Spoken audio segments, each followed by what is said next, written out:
उत्तराखंड से पाकिस्तान तक जुड़ा खतरनाक कनेक्शन सोशल मीडिया की आड़ में चल रहा था गुप्त खेल, और अब जो खुलासा हुआ उसने सुरक्षा एजेंसियों को भी चौंका दिया। इंस्टाग्राम, व्हाट्सएप से शुरू हुई दोस्ती धीरे धीरे बना गैंगस्टर नेटवर्क का हिस्सा। क्या ये सिर्फ शुरुआत है या देश के खिलाफ बड़ी साजिश? हरिद्वार का युवक, पाकिस्तान के गैंगस्टर से सीधा संपर्क, कई राज्यों में फैला नेटवर्क, और अब एसटीएफ के हाथ लगे ऐसे सबूत जो कहानी को और भी खतरनाक बना रहे हैं। उत्तराखंड से पाकिस्तान तक सोशल मीडिया से शुरू हुआ कनेक्शन, और अब खुलासा ऐसा जिसने सुरक्षा एजेंसियों के होश उड़ा दिए। उत्तराखंड के हरिद्वार से उठी एक कहानी जो सीधे जा जुड़ती है पाकिस्तान के गैंगस्टर से। जी हाँ, ये सिर्फ एक गिरफ्तारी नहीं बल्कि एक ऐसा नेटवर्क है जो देश के कई राज्यों में फैल चुका था, और अब धीरे धीरे खुल रहा है इसका खतरनाक सच। हरिद्वार का एक युवक, साधारण जिंदगी जीने वाला, वेल्डिंग का काम करने वाला, लेकिन पर्दे के पीछे जुड़ा हुआ था पाकिस्तान के गैंगस्टर नेटवर्क से।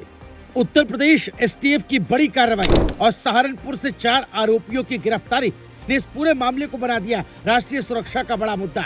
जांच में सामने आया कि ये पूरा नेटवर्क किसी अंडरग्राउंड मीटिंग या सीक्रेट डील से नहीं, बल्कि इंस्टाग्राम और व्हाट्सएप जैसे आम सोशल मीडिया प्लेटफॉर्म से तैयार हुआ।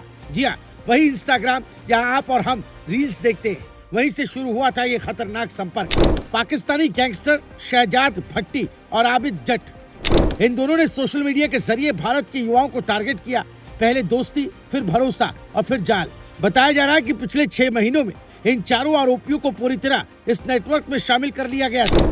हरिद्वार के ढंडेरा गांव का रहने वाला मुशर्रफ, जो मसूरी के पास वेल्डिंग का काम करता था, उसे भी इस नेटवर्क का हिस्सा बनाया गया। साथ ही सहारनपुर के सरसावा इलाके से महकाब और शाहरुख, जो अलग अलग राज्यों में मजदूरी करते थे, और एक ट्रक ड्राइवर गगनदीप उर्फ गुरी। चारों की प्रोफाइल अलग लेकिन काम एक ही, नेटवर्क को फैलाना और गतिविधियों को अंजाम देना। अब सवाल ये उठता है, क्या ये सिर्फ एक क्रिमिनल नेटवर्क था या इसके पीछे कोई बड़ा एजेंडा छिपा हुआ था? क्योंकि जांच एजेंसियों को शक है कि उनके लगातार अलग अलग राज्यों में आवाजाही सिर्फ काम के लिए नहीं बल्कि संदिग्ध गतिविधियों के लिए भी हो सकती है। आपको बताते हैं ये नेटवर्क कहाँ फैला था।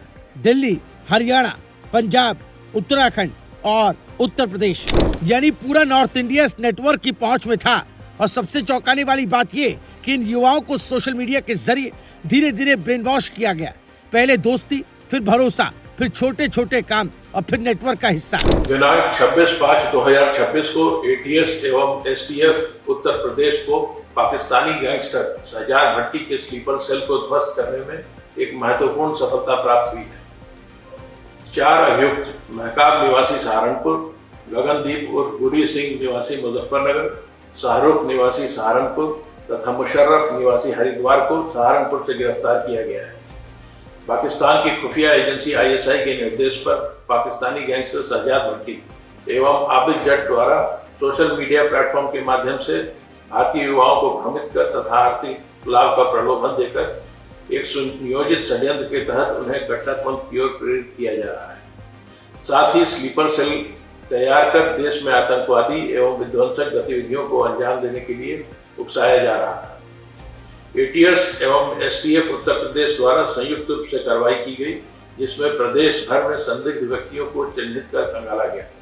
जांच के दौरान प्राप्त तथ्यों के आधार पर एटीएस द्वारा अग्रिम वैधानिक कार्रवाई की गई। प्रारंभिक पूछताछ में ज्ञात हुआ कि अभियुक्त सोशल मीडिया एवं वीडियो कॉलिंग के माध्यम से पाकिस्तानी हैंडलर्स के संपर्क में थे तथा उन्हें संवेदनशील स्थलों, अस्पतालों एवं अन्य महत्वपूर्ण लक्ष्यों को रेखी करने, अधिक युवाओं को अपने साथ जोड़ने तथा आतंकी गतिविधियों को अंजाम देने हेतु प्रेरित किया जा रहा है।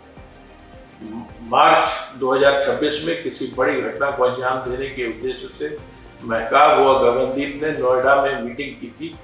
मीटिंग में अभियुक्तों के बीच पैसे व हथियार आदि लेने की बात भी हुई थी। इस संबंध में थाना एटीएस लखनऊ पर सुसंगत धाराओं में अभियोग पंजीकृत कर अग्रिम विधिक कार्रवाई की जा रही है। साथ ही अभियुक्तों के अन्य सहयोगियों एवं नेटवर्क से जुड़े व्यक्तियों के संबंध में विस्तृत जानकारी प्राप्त करने हेतु पुलिस कस्टडी रिमांड हेतु न्यायालय से अनुरोध किया गया। अब एजेंसियां खंगाल रही है इनके कॉल रिकॉर्ड, इनके बैंक ट्रांजैक्शन और इनके बाकी के संपर्क, ताकि ये पता लगाया जा सके कि नेटवर्क आखिर कितना बड़ा है और इसके पीछे असली मास्टरमाइंड कौन है। ये मामला सिर्फ 4 लोगों की गिरफ्तारी का नहीं है, बल्कि एक चेतावनी है। सोशल मीडिया, जहां हम बिना सोचे समझे किसी से भी जुड़ जाते हैं, किसी को भी फॉलो कर लेते हैं, वही बन सकता है सबसे बड़ा खतरा, क्योंकि अब दुश्मन सीमा पर नहीं, आपके मोबाइल में भी हो सकता है। एक क्लिक, एक फ्रेंड रिक्वेस्ट और फिर जिंदगी भर का जाल। तो सतर्क रहें, सावधान रहें और किसी भी संदिग्ध गतिविधि की जानकारी तुरंत पुलिस को दें, क्योंकि आपकी एक छोटी सी लापरवाही बन सकती है देश के लिए बड़ा खतरा। अगर आपको ये खबर इंपॉर्टेंट लगी हो तो वीडियो को लाइक करें, शेयर करें और ऐसे बड़े खुलासों के लिए हमारे चैनल को सब्सक्राइब जरूर करें, क्योंकि यहाँ मिलती है हर बड़ी खबर सबसे पहले और सबसे सटीक। ब्यूरो रिपोर्ट, राय शुमारी।